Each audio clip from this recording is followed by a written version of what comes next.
शततम प्राणतोधिका। नारद जी ने स्वरूप का बोध कराया, लेकिन जब तक पास में रहे, वेद वेदांत का पाठ करें, तब तक तो वो दोनों युवा रहें और फिर वृद्ध हो जाएं। नारद जी बताते हैं कि मुझे बहुत कष्ट हुआ और उसी समय आकाशवाणी हुई कि तुम सत्कर्म करो। नारद जी, जब तक सत्कर्म नहीं करोगे तब तक ये दोनों की वृद्धता दूर नहीं होगी।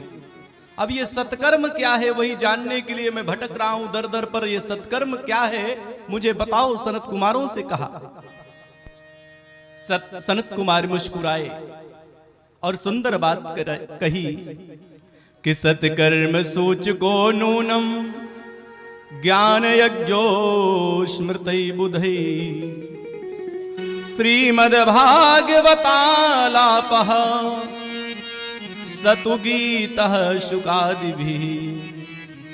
जिस सत्कर्म के लिए आपसे कहा गया है वो सत्कर्म श्रीमद् भागवत कथा है। नारद जी ने कहा कि महाराज, ये भागवत कथा सुन करके क्या वो उनकी वृद्धता दूर नहीं हो जाएगी? अरे मैंने तो सब कुछ सुना दिया, वेद उपनिषद और उन्हीं का सार ही है श्रीमद् भागवत कथा। फिर उसको सुनाने से क्या होगा? केवल भागवत से क्या होगा? सनत कुमारों ने सुंदर बात कही कि वेदोपनिषदा सारा जाता भागवती कथा। वेद और उपनिषदों का सार ही श्रीमद् भागवत कथा है। जिस प्रकार वृक्ष का पूरा सार, पूरा रस फल में होता है, उसी प्रकार वेद रूपी कल्प वृक्ष का ये फल है श्रीमद् भागवत कथा। अब कोई कहे कि आम का फल इतना मीठा होता है, जब फल इतना मीठा होता है तो वृक्ष भी मीठा होता होगा। अब डाली तोड़ करके वृक्ष को, आम के वृक्ष की डाली तोड़ करके यदि चूसना प्रारंभ करेंगे तो रस तो मिलेगा नहीं, दांत स्वयं ही उखड़ जाएंगे, दांत टूट जाएंगे, रस नहीं मिलेगा। लेकिन महाराज ये भागवत कैसे हो, कहां हो, ये भी बताएं। सनत कुमारों ने कहा सुनो, हम भी फक्कड़ और तुम भी फक्कड़। भाई पांडाल की व्यवस्था होगी, साउंड सिस्टम की व्यवस्था होगी, उसके लिए धन चाहिए। तो ऐसी जगह की खोज करते हैं जहां ना तो पांडाल की व्यवस्था करना पड़े और न बिछाने के लिए गद्दे की व्यवस्था करना पड़े और न व्यासपीठ बनाना पड़े। तो सनत कुमारों ने कहा देखो ये बद्रीनाथ में बैठे और माता भक्ति वृंदावन में, माता भक्ति वृंदावन में, तो बीच का स्थान नियुक्त किया गया। नारद जी ने कहा थोड़ा सा आप पीछे चलें और थोड़ा सा माता भक्ति को हम पीछे लाते हैं, और दोनों लोग सेंटर में हरिद्वार में मिलते हैं। हरिद्वार में आकर के विराजमान हुए। हरिद्वार में आनंद नामक तट है, वहीं पर एक वट वृक्ष है, वट वृक्ष में चबूतरा है, व्यासपीठ की कोई जरूरत नहीं। और गंगा का किनारा है तो बिछाने की भी कोई जरूरत नहीं, बालू का बिछी हुई है गंगा जी। और वृक्ष की छाया में कथा प्रारंभ हुई। माता भक्ति के लिए, ज्ञान वैराग्य के लिए और नारद जी के लिए आसन बिछाए गए।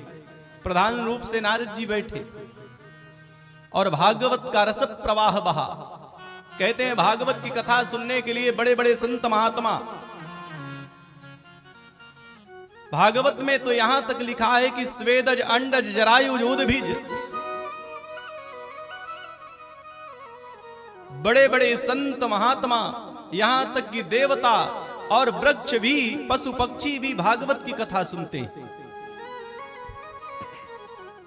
सनत कुमार भागवत कथा प्रारंभ करते हैं और बताते हैं कि जो गंगावास कल्पवास करने से, भाई माघ का महीना साल भर भरे धर्म कार्य ना हो, लेकिन लोग माघ के महीने में कल्पवास करने पहुंच जाते हैं। और कल्पवास का भी नियम है, क्योंकि माघ का महीना ही चल रहा है। अब कल्पवास भी माघ मेला प्रयागराज में प्रारंभ है, नियम है एक मीटिंग भोजन करें और सात्विकता से रहें। यह भी एक अनुष्ठान है 1 महीने का। यह मनोरंजन का स्थान नहीं है कल्पवास। माघ में 1 महीने वास करना गंगा की गोदी में, यह अनुष्ठान है, यह व्रत है। लेकिन इस व्रत को भी एंजॉय करने लोग जाते हैं। 1 महीने चलो वहीं एंजॉय करेंगे, रहेंगे टेंट में गंगा की गोदी में, वहां भी पानी गर्म करने के साधन, इलेक्ट्रॉनिक तापने के साधन, ठंड ना लग जाए। घर से 4-4 गद्दे रजाई लेकर के 2-2 गैस सिलेंडर और दिन भर पकवान बनेंगे। भगवान का भजन नहीं होता। 4 लोग मिलने आते हैं, उनकी भी व्यवस्था देखना है। तो आज वही सनत कुमार बताते हैं कि कल्पवास करने से, गंगा स्नान करने से जो फल प्राप्त होता है, बड़ी बड़ी तपस्याओं के करने से, बड़े बड़े यज्ञ अनुष्ठानों के करने से जो फल प्राप्त होता है, अनायासेन तत्सर्वम सप्ताह श्रवणम लभेत। वो फल केवल सप्ताह कथा सुन करके मिल जाता है। देखिए, भागवत का कल्प वृक्ष है और कल्प वृक्ष की ये विशेषता है। इसके